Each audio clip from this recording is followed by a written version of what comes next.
everyone, welcome to Finglish TV. 안녕하세요. 영알못 엄마 우리 아이 영어 성공 프로젝트 Finglish TV 유혜경입니다. 오늘 벌써 5번째인데요. 오늘 5번째 주제는 어떤 건지 함께 보실게요. 네, 5번째 주제. 영알못 엄마들이 영어를 못하는 그 두려움과 공포 때문에 아이들의 영어 사교육비에 투자되는 돈이 거의 2억 정도 된다고 하는데 좀 제가 너무 부풀린 것 같죠? 그럼 이게 실제 2억이라는 금액이 이게 사실인지 아니면 제가 좀 많이 부풀린 건지 한번 어떻게 2억이라는 숫자가 나오는지 한번 보실게요. 보시면은 이제 우리나라는 영유아부터 시작해서 쭉 나가는데 기본적으로 유치원에서 초등까지 한 8천만 원이 든다고 하네요. 왜냐하면 이제 영어 유치원이 좀 비싸잖아요. 비싸서 뭐 좀 저렴한 데는 150이지만 좀 비싼 데는 뭐 250 그렇게 치면 뭐 한 200 정도만 생각해도 1년이면 2,400 그다음에 2년이면 4,800 정도 되는 거겠죠.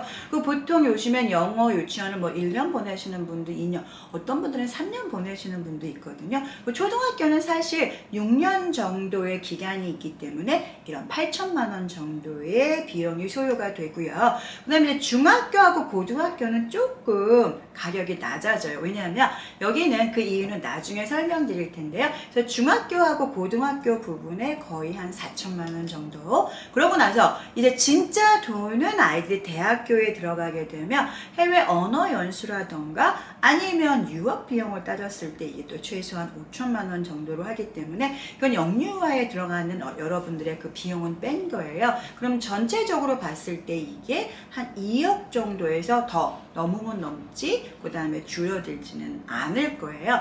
자, 그렇다면 이 돈이 왜 들어가는지 한번 보실게요. 자, 그래서 영유아 유치원 초등에서 들어가는 돈은 스피킹이죠. 왜 엄마들이 영어를 굳이 영어 유치원에 보내고 그 다음에 사실 초등학교 때는 조기 유학 많이 하잖아요. 그렇기 때문에 왜 엄마들이 그러면 영유아 때 영어를 빨리 시작을 하고 영어 유치원에 보내고 초등학교 때 학원을 보낼까? 이 모든 것이 다 엄마들이 중학교, 고등학교, 대학을 나와도 스피킹이 되지 않기 때문에 아이들만큼을 스피킹을 못하는 아이로 만들고 싶지 않기 때문에 스피킹 교육에 이 정도 비용이 들어가는 거고요. 그 다음에 이제 중고등학교에 들어가면 사실 스피킹 교육은 더 이상 하지 않죠. 왜냐하면 중학교는 문법 위주이기 때문에 문법과 학교 시험에 맞춰야 되고 고등학교는 또 수능이기 때문에 독해와 단어 거기에 맞춰지기 때문에 사실 비용으로 봤을 땐 6년이지만 영어 유치원이나 초등학교에 비해서 조금 저렴한 편이에요. 하지만 대학교 가게 되면 다시 회사에 들어가서 요즘엔 다 영어 면접을 보고 그 다음에 또 한국에 있는 대기업들은 스피킹 점수가 있어야 면접에 그 서류를 할 수 있기 때문에 스피킹에 대한 이 금액이 또 이 정도 들어가는 거죠. 자, 그렇다면 여기에서 2억 부분에 있어서 가장 많이 들어가는 건 사실 스피킹에 들어가는 거예요. 왜냐면 엄마 아빠가 스피킹이 된다면 이 돈을 뭐 굳이 투자할 필요는 없으실 거 아니에요. 집에서 자연스럽게 영어 스피킹 그 환경을 만들어주면서 아이들이 스피킹을 터득할 수 있도록 엄마 아빠가 도와줄 수 있기 때문에 자, 그렇다면 이 스피킹 교육을 하는 가장 기본적인 건 뭐냐? 자, 원어민하고 엄마하고 다른 차이가 뭘까요? 왜 굳이 엄마가 영어 유치원에 보내는 이유는 원어민과 엄마의 스피킹의 사운드가 다르기 때문이죠. 쉽게 말해서 발음인데 사실 발음은 아니에요. 나중에 제가 여러분한테 그 발음과 그 다음에 그 영어가 안 된 그 사운드의 원리에 대해서 설명을 할 텐데 이 원어민 발음과 엄마의 스피킹 사운드가 다르기 때문에 엄마가 원어민처럼 해줄 수 없으니까 영어 유치원에 보내시는 거고 또 학원을 보낼 때도 초등학교 때 원어민 선생님이 있는 학원과 원어민 선생님이 없는 학원은 사실 가격이 다르잖아요. 이 모든 게 다 스피킹의 사운드에 문제가 있는 거예요. 그럼 마찬가지로 왜 아이가 대학에 갔을 때 영어가 안 됐을 때 해외로 보낼까요? 마찬가지죠. 한국에 있는 영어 선생님들 단어? 문법? 원어민보다 더 잘하세요. 그런데 왜 굳이 해외로 갈까?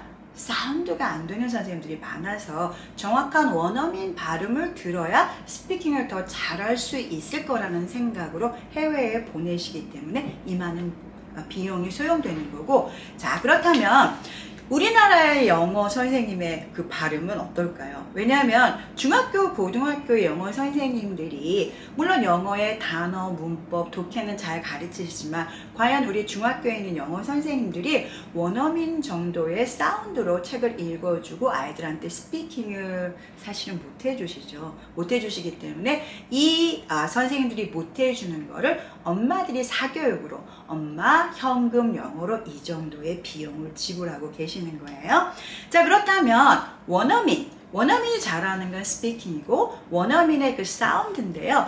이름절의 말소리 법칙이라는 게 있어요. 여러분들이 생각했을 때 발음이 좋아야 돼. 어떤 분들은 발음이 좋아야 영어를 잘할 수 있어. 어떤 분들은 발음은 뭐 그냥 귀찮아. 자신감이야. 그런데 여러분들이 자신감을 가지고 아무리 원어민의 사운드를 들어도 들리지 않고, 그 다음에 여러분들이 그 말을 해도 원어민이 이해하지 못하는 거는 사실 발음보다는 말소리의 이름절 법칙 때문인데요. 뭔지 지금부터 한번 보실게요. 영어는 보시는 것처럼 이렇게 통으로 연결되어 있기 때문에 나누어서 읽기가 굉장히 어려워요. 하지만 한국어는 말소리도 이름절, 한국어, 그 다음에 한글도 한글, 이렇게 딱 한 글자씩, 문자는 한 글자라고 하지만 사운드는 이걸 이름절이라고 얘기하거든요. 그렇기 때문에 이 단어를 보면 이걸 어떻게 읽어야 되지? 그래서 한국식으로 여러분이 이름절씩 나누어서 읽게 되다 보면은 잉글리시 4개의 음절로 아마 알고 계시는 분들이 많을 거예요. 그렇다면 원어민들은 이 단어를 어떻게 이름절 규칙에 의해서 읽는지 한번 보시면 English 2개밖에 되지 않는 거예요. 그래서 여러분들이 항상 원어민 발음을 들으면 왜 이렇게 빠를까? 빠른 게 아니라 음절이 적은 거죠. 그렇다면 한국인들의 English 4개와 원어민의 English 이 음절의 차이는 큰 차이일까? 비슷해 보이는데, 그럼 만약에 외국인이 여러분한테 빠으지브 4개의 음절로 말한다면 여러분 머릿속에는 뭐가 기억이 나세요? 빠으지부? 뭐지? 네, 이렇게 빵집 2개의 음절을 4개의 음절로 발음하면 한국인은 도저히 이해할 수 없는 다른 음절의 사운드가 되는 거죠. 마찬가지로 English, English 이 2개의 음절 차이가 지금까지 여러분의 스피킹에 듣지 못하고 말하지 못하던 걸림돌이었던 거예요. 자, 그렇다면 우리가 보통 이거를 읽으실 때 사운드 3개의 음절로 우리가 쓰고 있지만 실제 보시면 sound 하나로 읽거든요. 자, 그럼 이 3개의 하나의 차이는 어떠냐면 원어민이 여러분한테 외국인이 다르그 3개 다르그? 다금발인가? 뭐지? 그렇게 생각하실 수 있잖아요. 다 하나의 이름절의 소리를 받침을 다 해서 다르그 이렇게 읽는 것처럼 여러분이 지금까지 이 단어, 영어의 단어 속에 숨어있는 음절을 보지 못하고 듣지 못했기 때문에 영알못 엄마가 된 거죠. 자, 이 문제만 해결하면 사실 여러분도 성인들도 듣기, 말하기의 문제를 해결하고 스피킹을 잘 하실 수 있는데요. 여러분들이 이 이름절 스피킹의 법칙을 아시면 첫 번째, 영알못 엄마들의 스피킹 문제를 해결하실 수 있고요. 두 번째는 영유아 홈스쿨을 집에서 자연스럽게 만들어 주실 수도 있습니다. 또한 영어 유치원의 원어민 스피킹 효과를 엄마들도 해 주실 수가 있죠. 가장 중요한 거는 사실 영어 그 파닉스죠. 영어 그 파닉스를 터득하는데 한 6년 정도 걸리는데 이 영어 이름절 법칙을 적용하시면 6년 정도의 파닉스 과정을 1년 정도로 줄이실 수 있어요.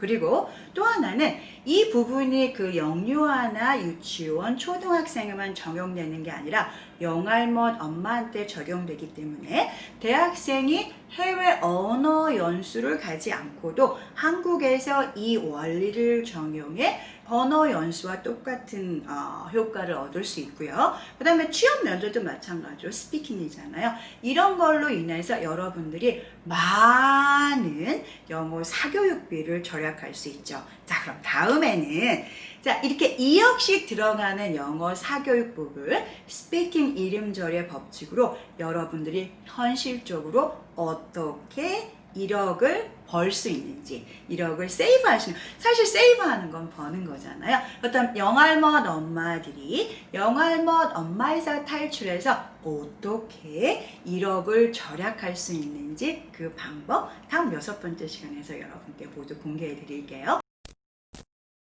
자, 여러분 기억하셔야 될 거, 아이들의 영어 교육 때문에 엄마 아빠의 머리가 핑글핑글 돌 때, 네, 핑글리시 TV로 오시면 되고요. 저는 다음 시간에 뵐게요. Thank you and see you soon.